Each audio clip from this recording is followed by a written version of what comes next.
Hello, everybody, and welcome to Module 6 of the Eld Standards Framework Coffee Chat. Can't believe it is our last one. Oh my gosh. Lanny, we're so excited to have you back for our 6th module. I'm just going to go ahead and turn it over to you and let you jump right in. Okie dokie. Thank you, Ivana. I think your future career might be one of a greeter. Think about that. I can work at Walmart, right? There you go. Everybody is welcomed and hopefully happy to be here. Congratulations if you have attended all 6. If not, still congratulations. We have made it to the end. And I hope that today we will be able to put heads together, collaborate, and reflect on how we can use the new WIDA standards framework in our own practice. And today we're going to specifically focus on planning for language growth over time, and that will be through the proficiency level descriptors. But first, I want to do a little bit of a recap. If you recall, this was one of our last slides at our last module when we met last Monday. And I wanted to share this with you again, this graphic. I think it is a superb graphic for helping us to think through the structure of the new WIDA standards framework. And if you notice, we start at the broadest, and this was where we started prior to the introduction of the new WIDA standards, at the 5 classic WIDA standards, the 5 content areas, including social and instructional language, language of language arts, language of math, social studies, and science. So that piece is unchanged. What is new is that we then hone in a little more and we think about the language in the content areas through the key language uses. So is the overarching purpose of language within that content area? Is it narrate? Is it inform? Is it explain? Is it argue? And WIDA went through tons of literature and informational text for all grade spans to determine that these were the overarching key language uses within K-12. So thank you, WIDA. That's a huge piece of work that they have done for us to help us really hone in on planning. And so after the key language uses, we get a little more specific to language expectations. And WIDA shares with us that these are language goals and that they are very much designed like content standards are designed as far as the notations go. And then within that language expectation, we have embedded a specific language function. And so this is a subset of the language expectations. And so these are functions that answer the question, what is the purpose of the language I need to use? And think of your verbs, they're classic. Am I describing? Am I justifying with evidence? Am I explaining how to solve a quadratic equation? So you can see that these language functions just answer those questions a little more specifically on what's the purpose of the language we want our students to use. And then finally, you can see language features, which we really reflected on last time about how it's very granular, very specific, and involves a knowledge, if you will, of grammar and linguistics. And so here's a question that I want you to reflect on.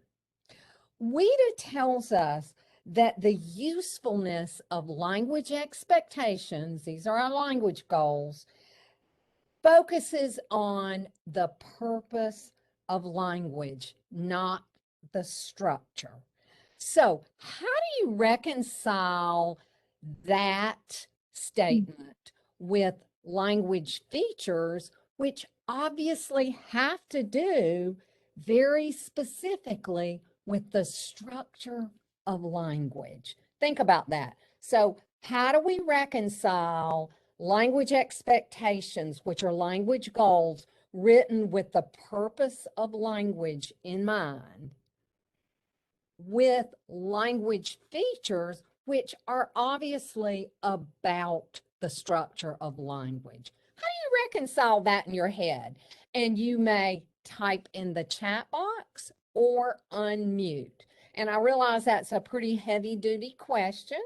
So take a minute and reflect on that. And then feel free to type in the chat box, or you may unmute and share.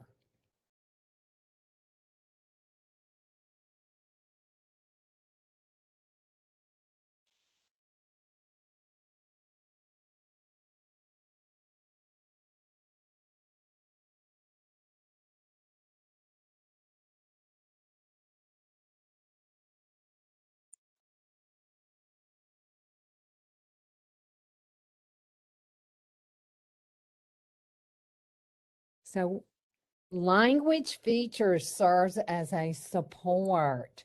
Very good. Thank you, Sandy. Rachel says language features are shown in expressive functions, speaking and writing.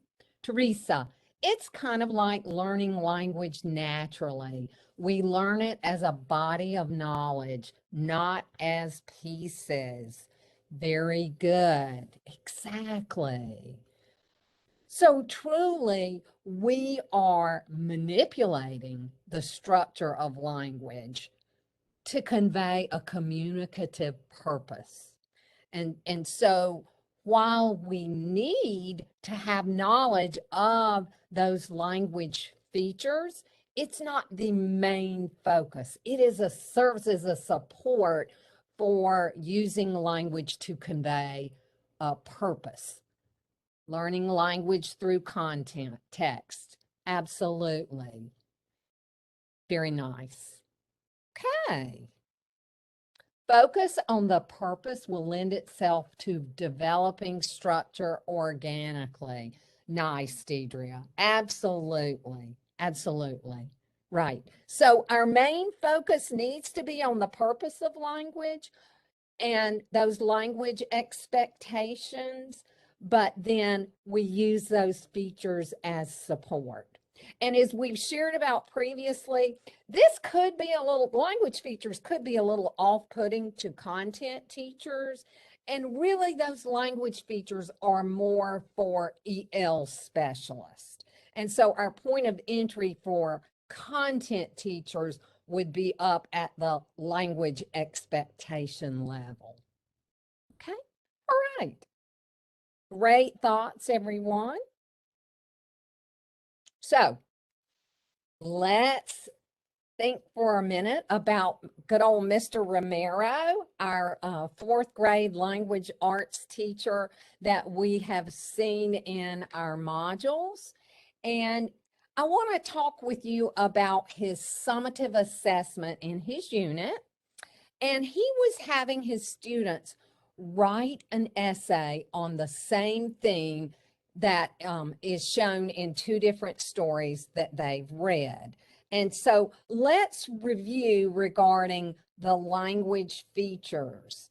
And again, this is where we get very granular and we talk about clauses, we talk about phrases, we talk about words. And when you think about Mr. Romero, he focused on the language function of supporting opinions with reason and information through a variety of clauses. And he utilized that cookie graphic organizer to teach students how to introduce quotes in their essays using adverbial clauses And in particular, he started his clause with the word to. And so that is what he did to dig into the language feature with his students. And so I just wanted to remind you of how he used that, the language features to support his students in teaching them to write an essay and incorporate quotes. So he could have chosen any of these language features. And so that just depends a lot on where your class is in building knowledge and background for them when it comes to language. Okay. There we go. And so based on that summative assessment of writing an essay, defending how both texts convey the same thing, Mr. Romero reflected on proficiency level descriptors. And this is something that we haven't talked about yet. And he used that to focus on the discourse level. And so what he did was he decided that he would focus on the organization of language. That's where he wanted to grow his students. And so it's a good starting point. And as he moves through the years, he could focus on the cohesion for discourse, or he could focus on the density of language in discourse. But a great starting point with writing essays is the organization of language.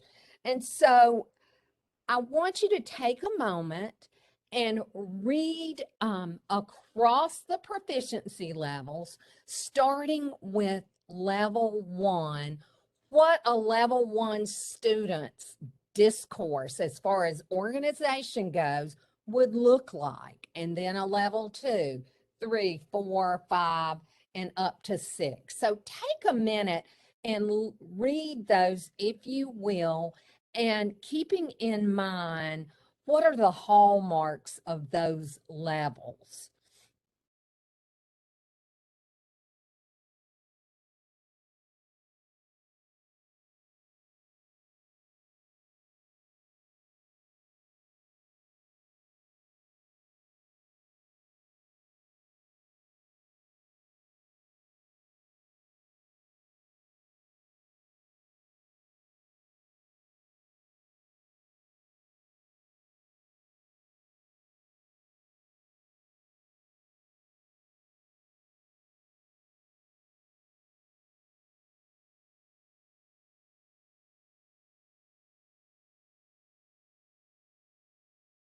Okay, so what I'd like for you to do is let's look at, say, a level 3 as far as discourse organization of language goes, and tell me in the chat box what differentiates a level 3 from a level 2.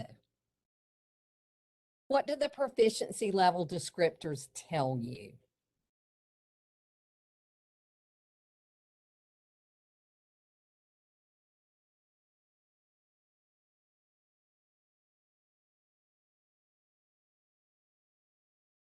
Teresa says moving from sentences to text. Very good. What else? Short text instead of sentences. Yep. You got that right, Isabella. Uh-huh.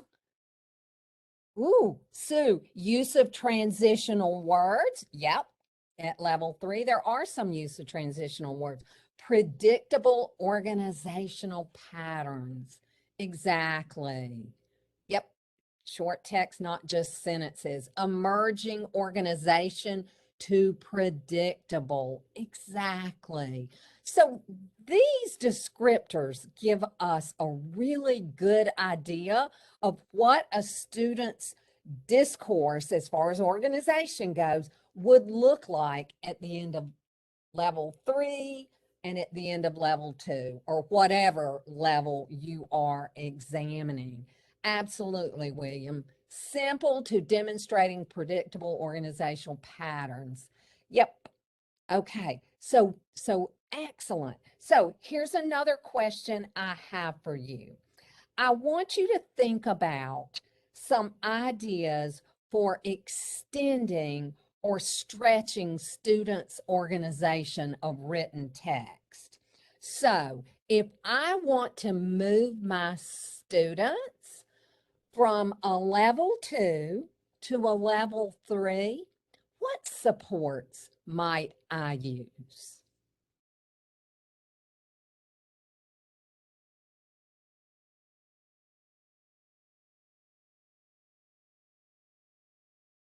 Paragraph frames, graphic organizers.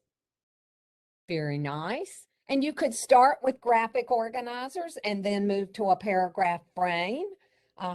Thinking maps, transition words in a word bank. Spot on.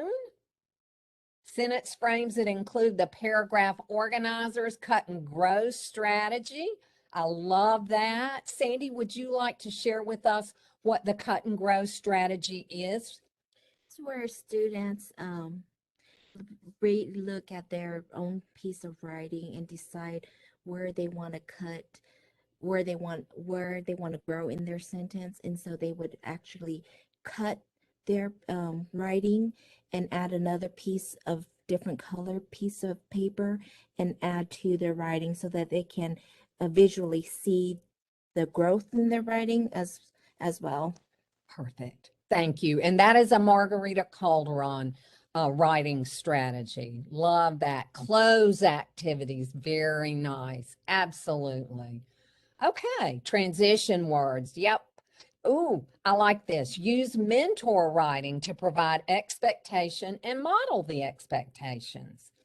Exactly. And that is exactly what Mr. Romero did. And we're going to take a look at that model essay.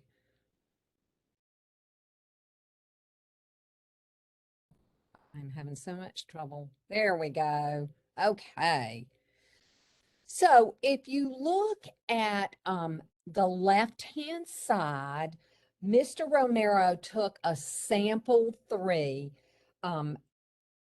level 3 essay addressing the prompt of how both reading selections taught the same theme. And so he focused on the adverbial clause over here on the left about kindness. And so I want you to look at the paragraph on the right-hand side and see how he grew that piece of writing that would bump it up to at least a level 4, if not higher. So take a minute and read that, the paragraph, the model paragraph on the right-hand side.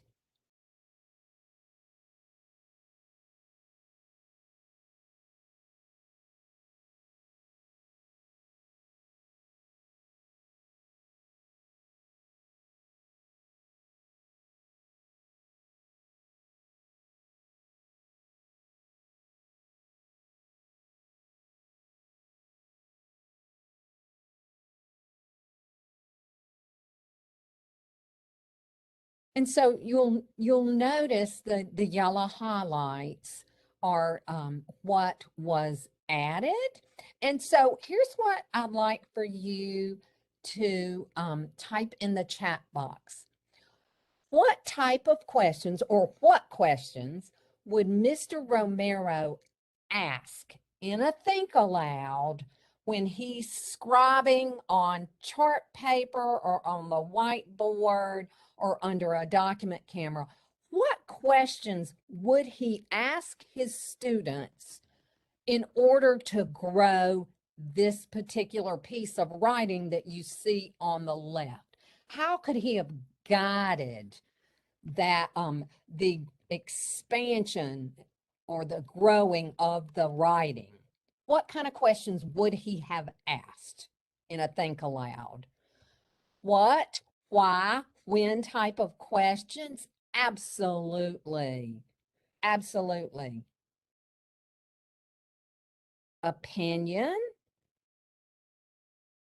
Okay, absolutely. Okay.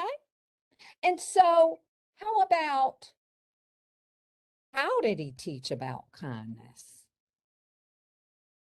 Why did he feel invisible? Janina, absolutely. Because why? Yep. What evidence from the text shows about how kindness was portrayed in the story? Great scholarly question, Sandy. He would ask them to use dialogue from the story to provide insight into the characters' motives. I love that. Excellent. And he taught them how to introduce quotes using that cookie graphic organizer, which he could refer to as he was guiding the class. Support the sentences with incidents in the story. Absolutely. Excellent.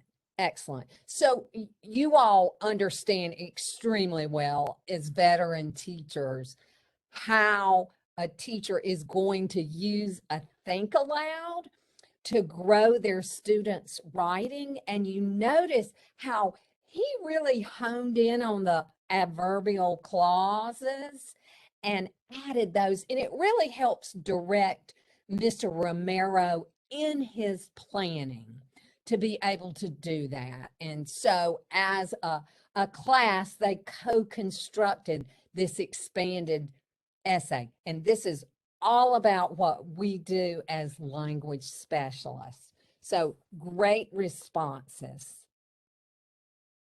Okay. So what I'd like for us to do next is to actually take a look at the proficiency level descriptors. I showed you a sample of the 4-5 expressive proficiency level descriptors that had to do with discourse. And so what I'd like for us to do now, and Ivana has dropped the link in the chat box to the actual standards framework. If you've got a hard copy, spiral bound one that your district bought or your district made you a 3-ring binder, if you have that, it's on pages 334 through 350.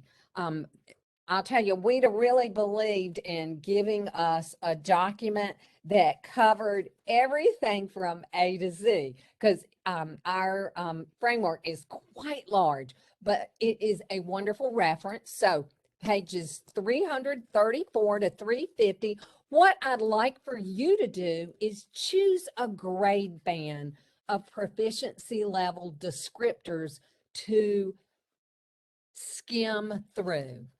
And so that would either be kindergarten, first grade, second and third, fourth and fifth, or middle school or high school, whatever levels are applicable to your teaching. And I want you to think as you peruse the proficiency level descriptors. Here's what I want you to think about. How would you describe the proficiency level descriptors? Or how might you use these? Think about both of those questions, okay? And if you are a fast finisher, then you may look on pages 329 to 331. And this compares, it's a wonderful T-chart that compares the proficiency level descriptors versus the performance definitions that we had in the 2012 version of the standards. Okay. So we'll take about 4 minutes, maybe 5, and peruse the proficiency level descriptors. Think about how you would describe those to someone else and how you might use them.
If you haven't had a chance to take a look at pages 329 through 331, the differences between proficiency level descriptors versus the performance definitions from the 2012 version, if you'll take a moment and look at that as well.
Have we had enough time?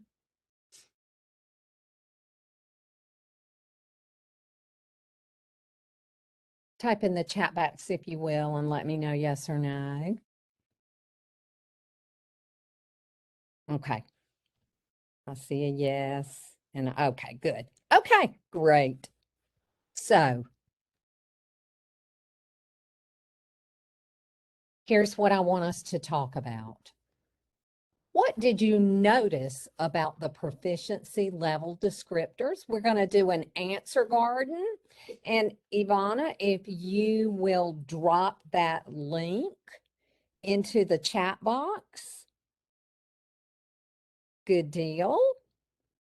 And you can write about what you noticed with the grade band you looked at for proficiency level descriptors. You may write about the difference between the proficiency level descriptors and the performance definitions. It is wide open, and I am going to go to our answer garden.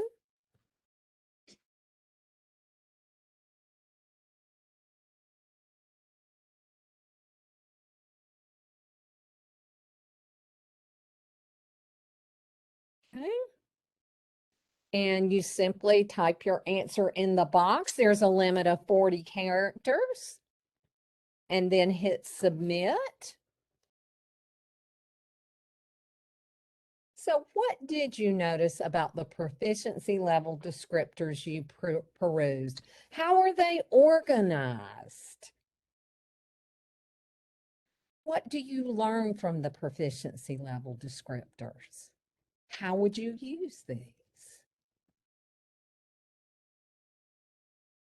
Ah, they've added level 6. Great. I think they help support MPIs. Each level builds onto the next. Okay.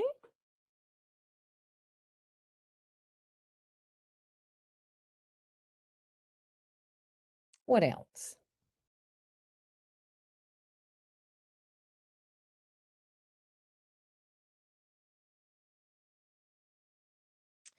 Okay. At the sentence level, it talks about grammatical complexity. Exactly. They are organized by interpretive and expressive. Exactly. For your grade band, you're going to have 2 pages. And one is the proficiency level descriptors for interpretive, and the other page is the expressive. Exactly. What else can you tell me? a heightened emphasis on discourse. Okay. Whoever wrote that, will you unmute and share what you mean? Hi, so I wrote that one, and what I meant by that was just looking at, I believe it's page 329. Mm-hmm. If you look at the 2020 proficiency level descriptors, there are 3 bullet points under that discourse dimension, whereas the sentence dimension only has 1, and Mm-hmm. the word phrase level has those 2 bullet points. And that Mm-hmm. makes complete sense because we want our students to go from that word phrase level to that sentence level, ultimately to be at that discourse level. Absolutely. Perfect, perfect, perfect. So yes, at the discourse level, we see organization of language, we see cohesion of language, and we see density of language. So there we are with our linguistic knowledge. Yeah, more explicit, providing examples. Exactly. Okay. Let me share with you some of the things that WIDA tells us about the differences. And I will tell you that when I originally was introduced to the new standards framework, I thought that proficiency level descriptors fit neatly under the language features for each content area, and it's not like that. So the proficiency level descriptors have to do with the 3 levels of language: discourse, sentence level, and word phrase level. And they're more generalized than being within a content area.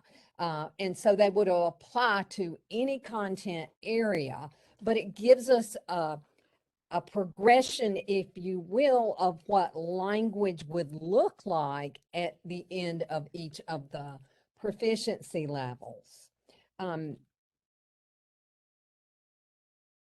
What do proficiency level descriptors not tell us? So we see the descriptors of the different levels of language, but what do we not know? What does it not tell us?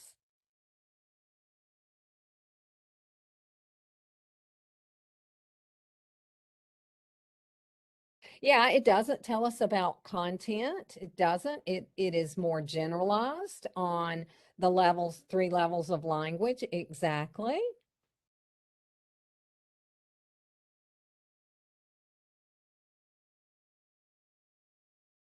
Does it tell us how to scaffold from one level to the next?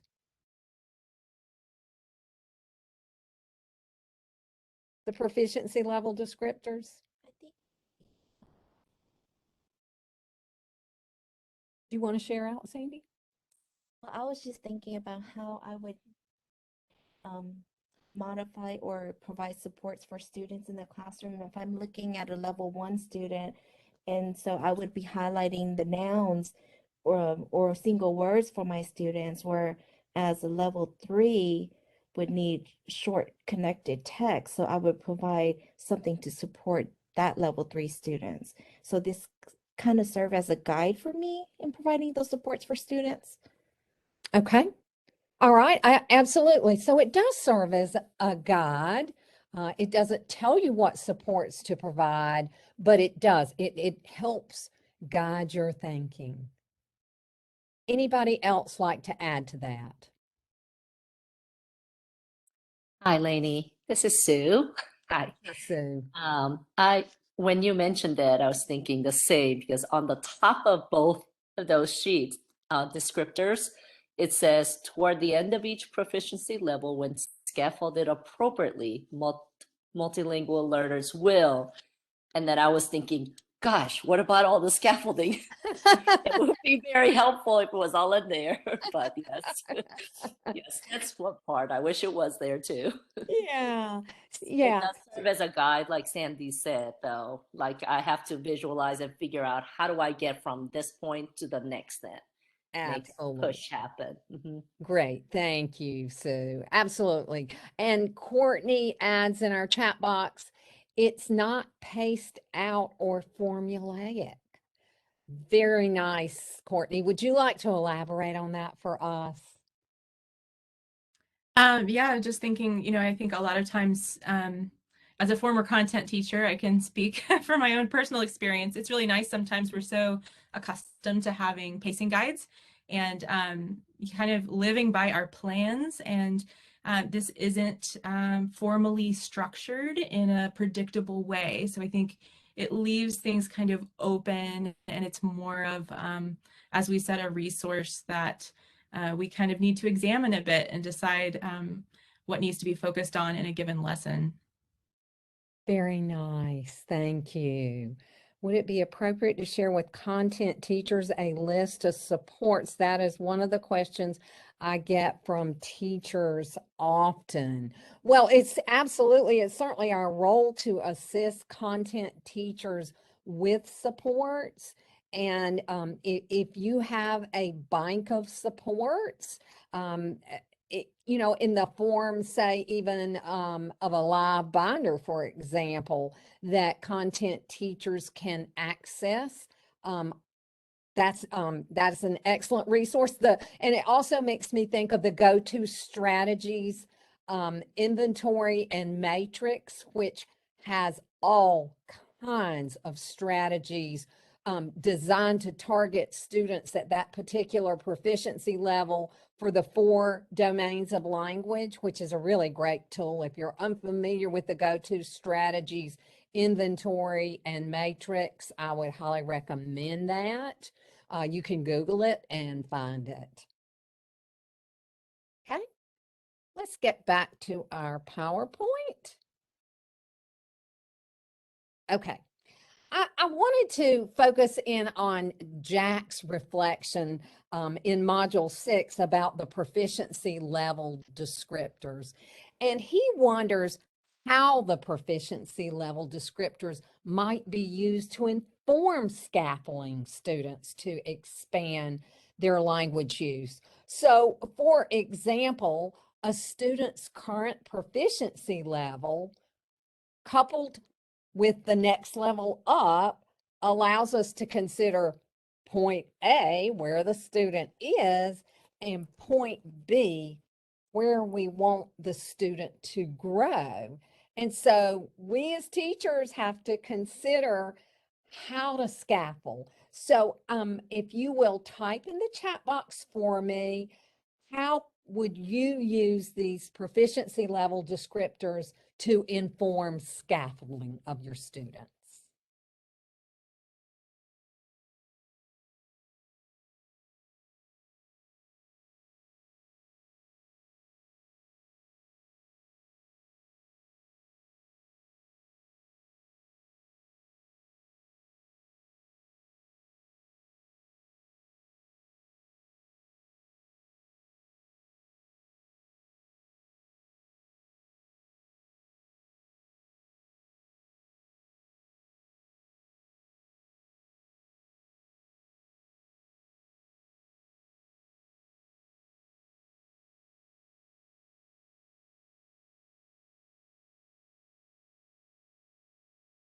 I would use them as a guide and refer back to it throughout the year as the students progress.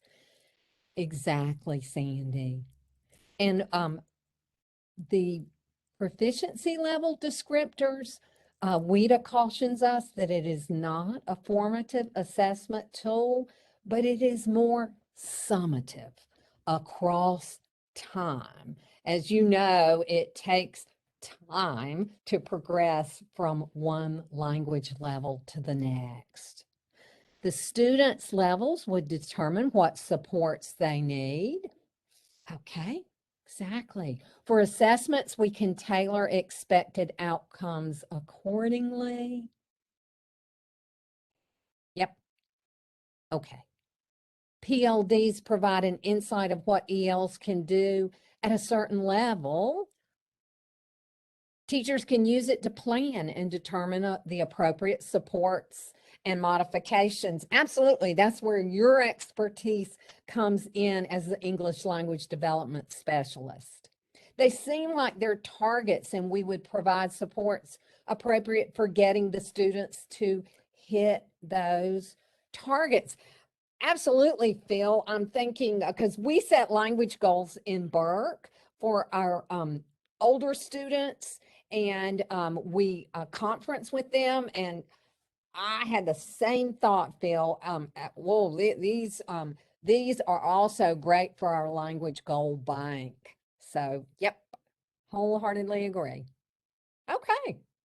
During individual conferences, I would help students identify specific targeted skills moving forward.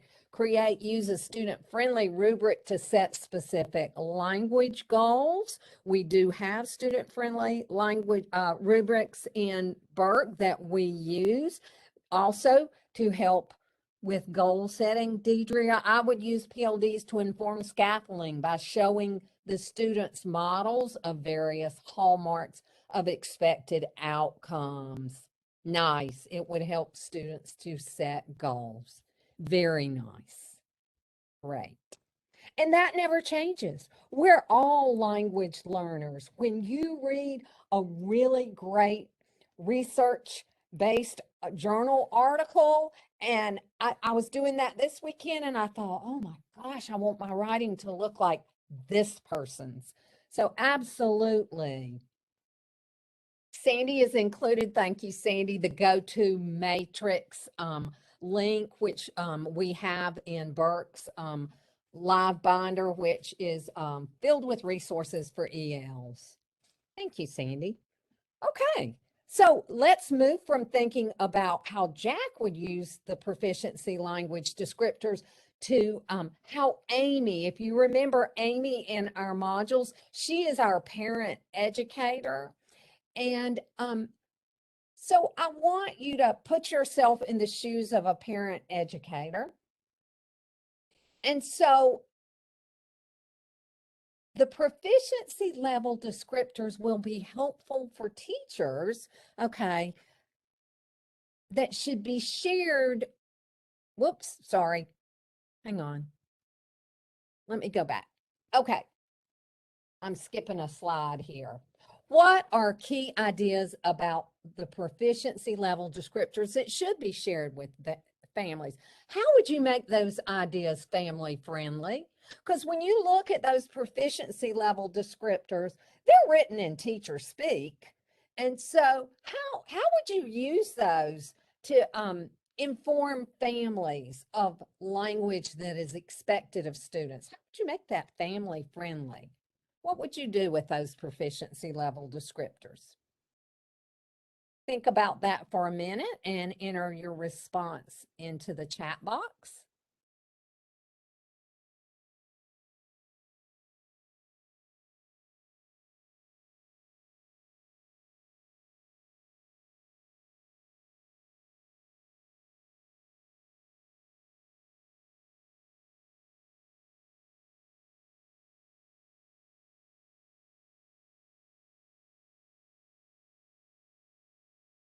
Isabella, providing examples of what that language will, Phil too.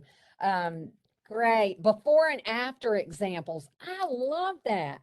Provide a parent-friendly chart, meet and conference with families. Excellent. And I have to say, this is something that I tend to forget about. What a powerful resource parent educators are in terms of conveying about the WIDA standards with families. Teach the parents how to teach the child. Sure, absolutely. Each language domain grows over time. Give examples. Perfect, perfect. So I want you to think about that in your own practice and how you might bring these proficiency level descriptors and other pieces of the new framework to your families. Okay. Now let's see what else Amy has to say. Okay, more of her thinking. And I pulled this straight out of the module. The proficiency level descriptors will be helpful for teachers in clarifying how language grows. This understanding can help teachers, families, and students connect language goals to content success. So, how would you use PLDs to set language goals with your students? If you will, type in the chat box.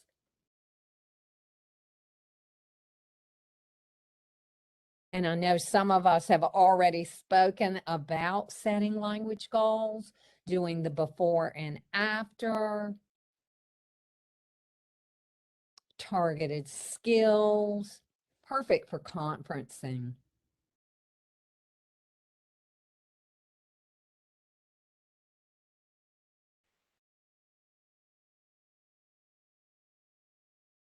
Anything else?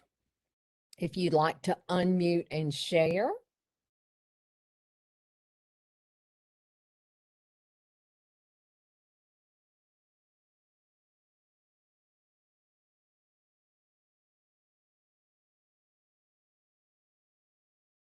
Okay, we'll move on.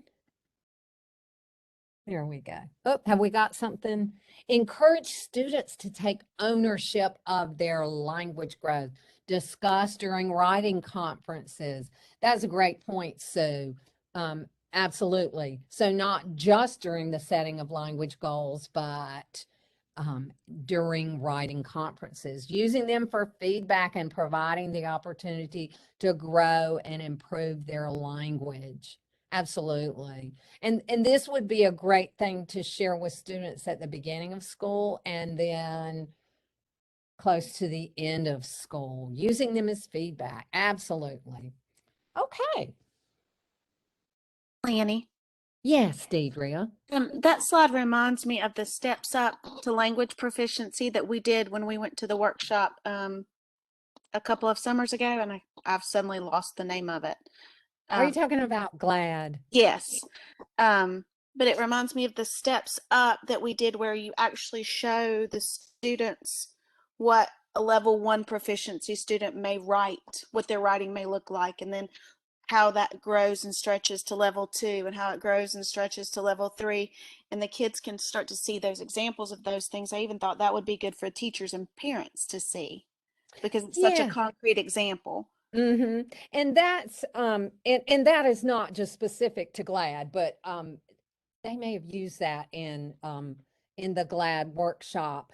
But yes, and that is why it's important to use those steps couched in particular content areas and grade levels. And so, for example, with the when we share the WIDA standards, 3 of the slides in the PowerPoint that I have on our website, one's an elementary example, one's a middle school example, and one is a high school example of those 6 steps of language nested in a content area.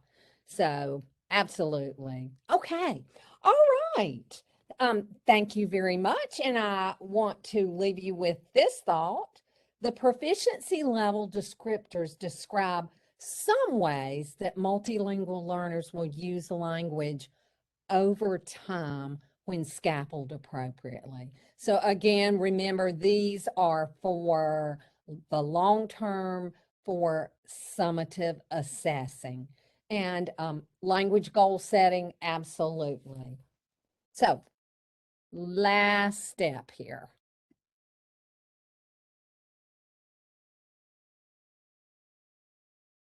There we go. I want us to end with a reflection. And Ivana, if you drop the link into the chat box, we've got a Jamboard and we have some choices. If you, and I'm gonna go to frame number 1 here. There we go. After participating in the coffee chats and learning and or even wrestling with the new WIDA standards framework, how will this change your practice? And looking forward to next school year, what will you do differently? Here's another question. How will my practice change? It's the same question. I'm sorry. Another slide frame for more space. And then the third frame is different. Would you like to represent what you have learned? You may insert images, text box. You can even free draw if you like on this slide. You may think about the funnel framework, and might there be another way that you would represent the framework? So you select how you would like to respond. Either how will my practice change, or hang on, it's okay. Let me change the permission to edit. Hang on just a minute. And let me reload this. There we go. All right, now you should be able to type into the Jamboard. Okay.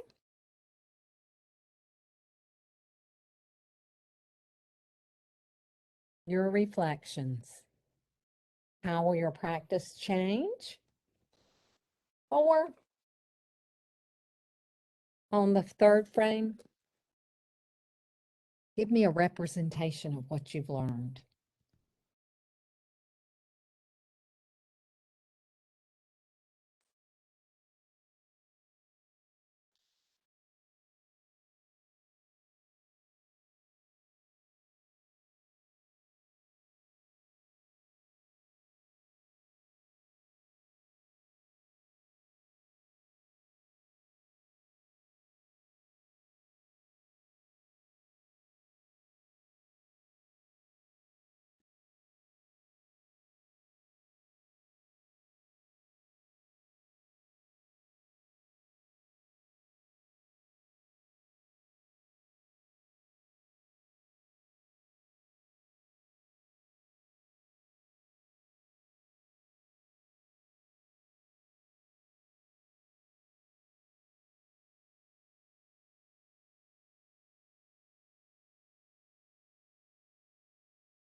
Dear.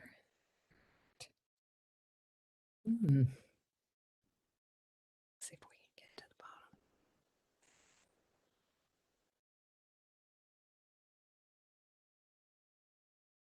bottom.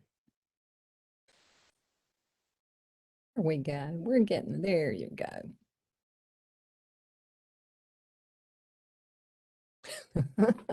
There we go.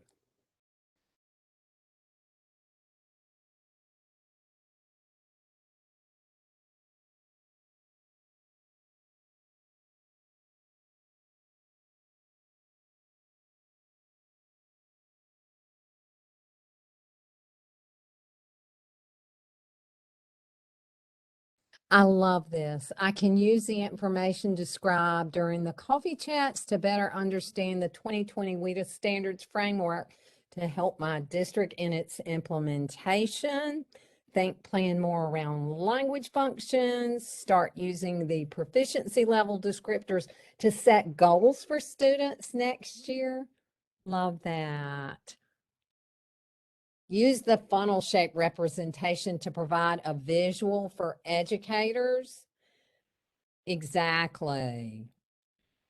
I plan to be more clear with my students about setting language goals and empowering them to be architects of their own learning. I teach high school. Good deal.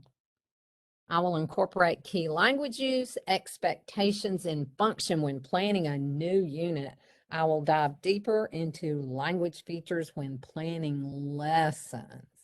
Okay. Will someone unmute and share with us a Post-it on this second Jamboard frame that resonates with you? And it could even be your own.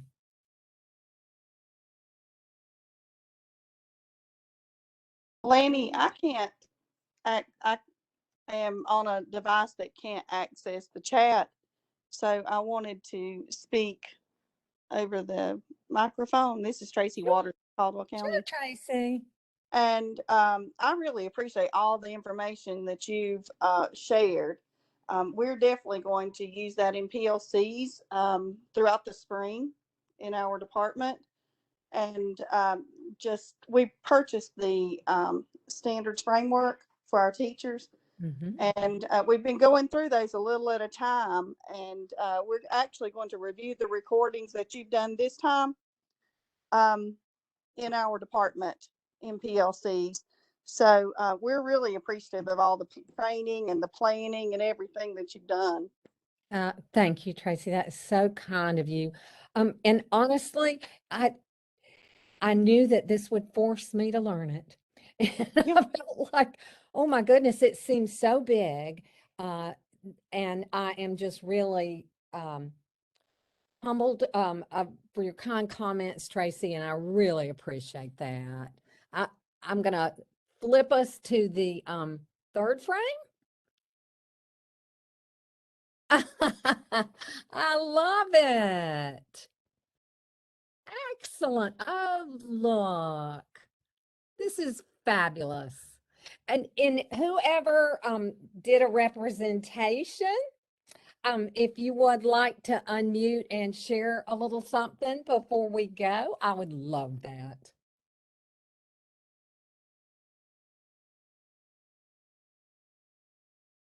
I shared the Alexis GIF.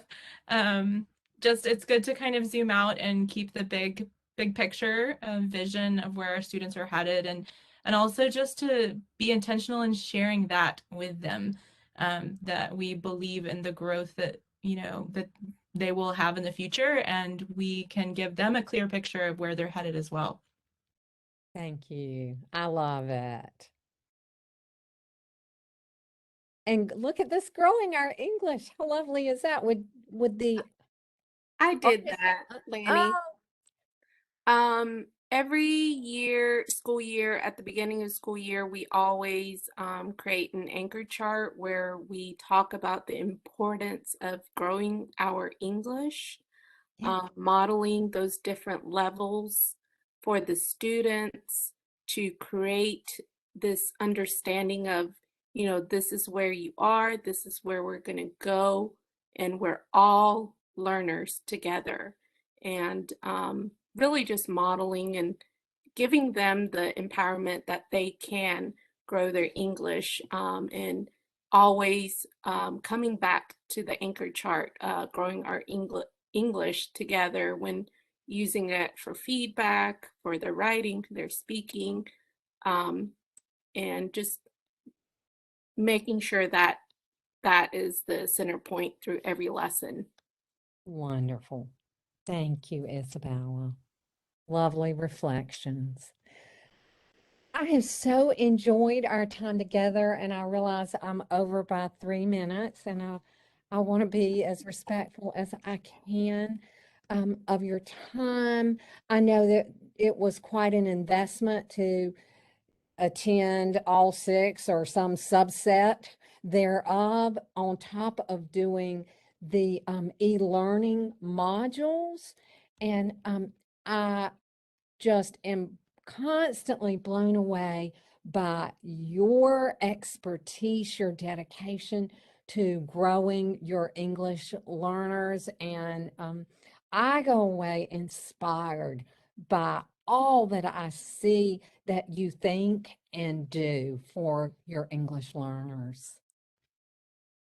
Well, Lanny, we're all inspired by your work as well. I put the link in the box for the ELD Standards Hub. If you could click on that, Lanny, just as a reminder to everyone where you can find these archived materials. Yes, ma'am.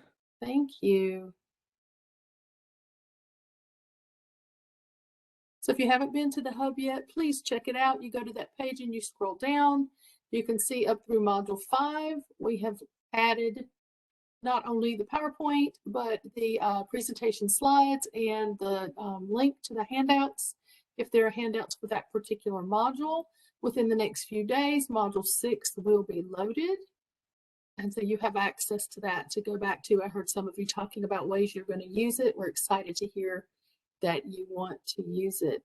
At some point, Lanny, I thought I had heard or someone had said that this particular e-learning piece was not going to be there for a long time, like for a year or two, but I've confirmed that there's no plans to take it down. So we look forward to be able to use these materials over the next few years as people are learning about the updated standards and are digging into them. And like Lanny said, going through it and really digging deeper and learning more. And I learned something new every time we go through it. So thank you again, Lanny, for everything. And thank you all for being here.